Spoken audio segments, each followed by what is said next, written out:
subax wanaagsan saaxiibayaal qodobada warka subax ee idaacadda kulmiye saakana waxaa ugu waaweyn al-shabaab oo geel iyo ceelbiyood ku qarxiyey duleedka magaalada Kismaayo ee Jubbada Hoose taliye ku-xigeenka ciidamada cirka Soomaaliya oo ku geeriyooday magaalada Muqdisho Mareykanka oo iska fogeeyay eedii shalay ee ku aadaneyd in duqeymaha ay ku dilaan dad rayid ah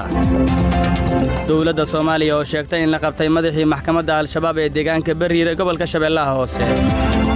wasiirka arrimaha gudaha Soomaaliya oo markale sheegay in doorashada galmudug ay dhacayso bisha Juulaay ee sanadkan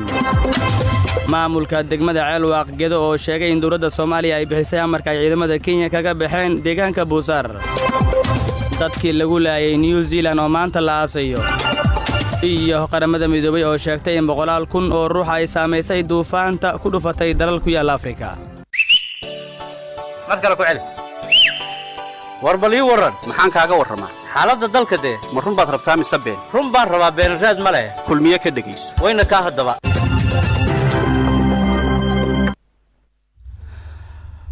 markale soo wanaagsan saaxiibayaal waa Arbaco ay taariikhdu ku astaysan tahay 20ka bisha 3aad 2019 warka dhan subaxan waxaa la diyaaraa Cabdullaahi Maxamed Cali وماسنتها عبد القني عبد الله إبراهيم صباح ونكسن دقيستيال كسو دوادا وركي ودان dagaalamayaasha al-shabaab ayaa la sheegayaa in geel iyo ceelbiyoodyo ay ku qarxiyeen duleedka magaalada Kismaayo ee Jubbada Hoose sida faafahinta warkani uu ku eegayo Farxaan Maxamed Xuseen wararka aan ka helino deegaano hoostaga degmada Kismaayo ee gobolka Jubbada Hoose ayaa waxay sheegayaan in halkaasi ay ka taagan tahay xiisad u dhaxaysa dadka deegaanka iyo dagaalamayaasha al-shabaab xiisada ayaana salka ku haysa kadib markii ay isku fahmi waayeen dadka deegaanka lacagta ay al-shabaab ka qaadayaan xoolaha ka cabaya ceelasha biyaha ee ku yaala deegaanada hadda xiisada ay ka taagan tahay deegaanada ay xiisada ka taagan tahay ayaa waxaa ka mid ah Yaaq Bishaari Kaamjaroon oo dhammaantood hoostaga degmada Kismaayo ee gobolka Jubbada Hoose isla markaana ay maamulaan dagaalamayaasha al-shabaab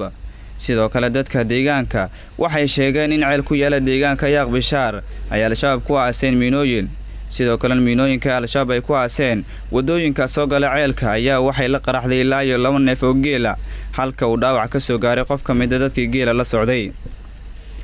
al-shabaab iyo dadka deegaanka ayaa waxay isku haystaan lacagaha laga qaadayo xoolaha ka cabaya ceelasha biyaha isla markaana al-shabaab ay ku kordhiyeen lacagta dadka deegaanka al-shabaab ayaa waxay neefka geela ka qaadayaan lacag dhan $4 halka neefka lo'dan ay ka qaadayaan lacag dhan $2 sidoo kale neefka ariga ay ka qaadayaan lacag dhan $1 kadibna dadka deegaanka ay arintaasi si ku lagu hor imaadeen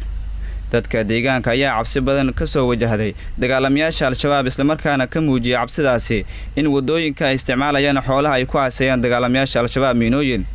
waxaa inta badan cabasho ay ka muujiyaan dadka reemiga lacagaha ay ka qaadayaan dagaalamayaasha al-shabaab oo aan xad lahayn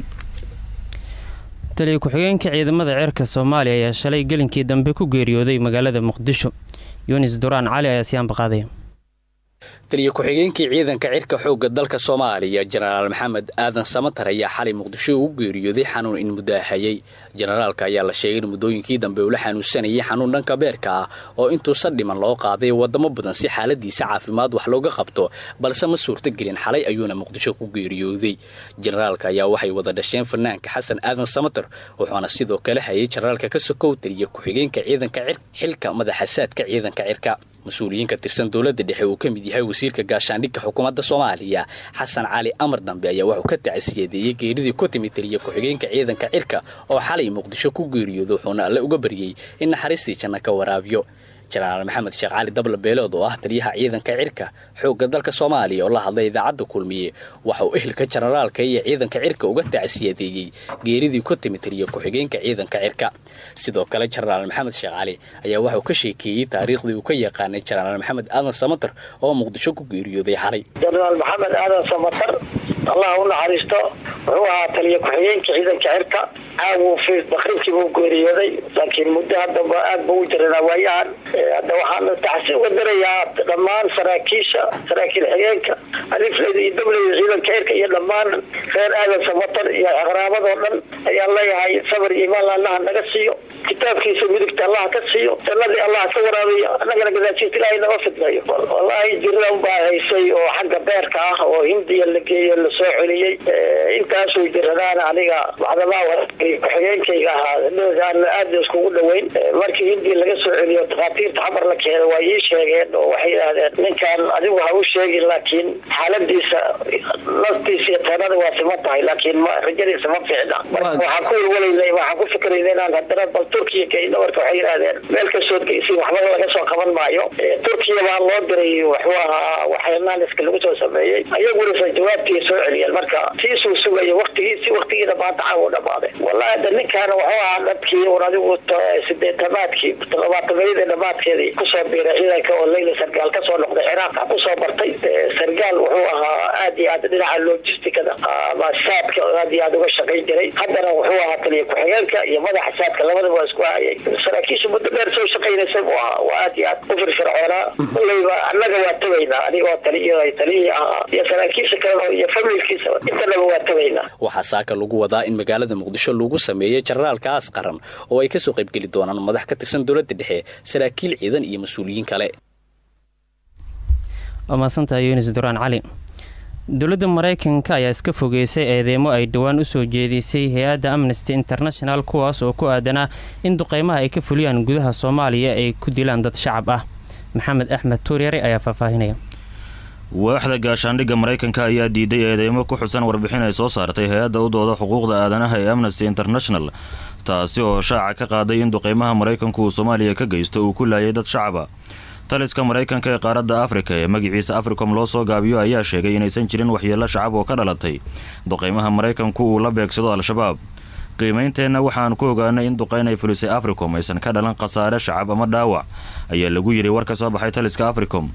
qiimayntu waxa ay ku salaysan tahay taxliilin duqeymaha kadib la sameeyo iyada oo la isticmaalayo hanaan sirdoon oo aysan heli karin hay-adaha aan militariga ahayn ayay warbixintu ku sii dartay. intii ay baaritaan ka waday hay-adda fadhigeedu yahay magaalada London ee Amnesty International ayay sheegtay inay ogaatay in 5 duqeymood oo kaliya Maraykanku uu ku dilay 14 qof oo shacab ah. labadii sano ee la soo dhaafay iyo horaanta sanadkan ayaa Maraykanku waxa uu Soomaaliya ka geystay in ka badan 100 dagaalame waa in ka badan 100 duqeymood oo uu la beegsaday dagaalamayaasha al-shabaab. hay-adda ayaa waxa ay sheegtay in khasaaraha shacabka soo gaaray uu kordhay kadib markii madaxweyne Donald Trump uu amray in la kordhiyo duqeymaha ka dhanka ah al-shabaab isla markaana uu hoos u dhigay heerka badbaadada ee duqeymaha. wasiirka arrimaha gudaha Soomaaliya Cabdi Maxamed Sabriye oo warbaahinta qaar la hadlayay ay mar kale ku celiyay in sanadkan ay dhacayso doorashada maamulka Galmudug. wasiirka arrimaha gudaha ayaa si gaar ah waxa uu sheegay in bisha Julaay ee bartamaha sanadkan la qorsheenayo inay qabsoonto doorashada maamulka Galmudug isla markaana ay ka wada hadlayaan madaxda maamulka Galmudug si gaar ah madaxweynaha maamulkaasi iyo madaxda xukuumadda ayaa maalmihii u dambeeyay waxa ay sheegayeen in dib loo dhigay doorashada maamulkaasi iyadoona ay sheegeen in ay ka harsan tahay 3 sano. maamulka degmada Ceelwaaq ee gobolka Gedo ayaa sheegay in dowladda Soomaaliya ay bixisay amarka ay ciidamada Kenya ay kaga baxeen deegaanka Buusaar. Cali Cilmi Salaad ayaa warkan faahfaahinaya. gudoomiye ku-xigeenka degmada Ceelwaaq Sahal Macalin Aadan ayaa faahfaahin ka bixiyay ciidamada AMISOM ee dalka ka socda kuwaas oo shalay ka baxay deegaanka Buusaar ee degmadaasi Ceelwaaq.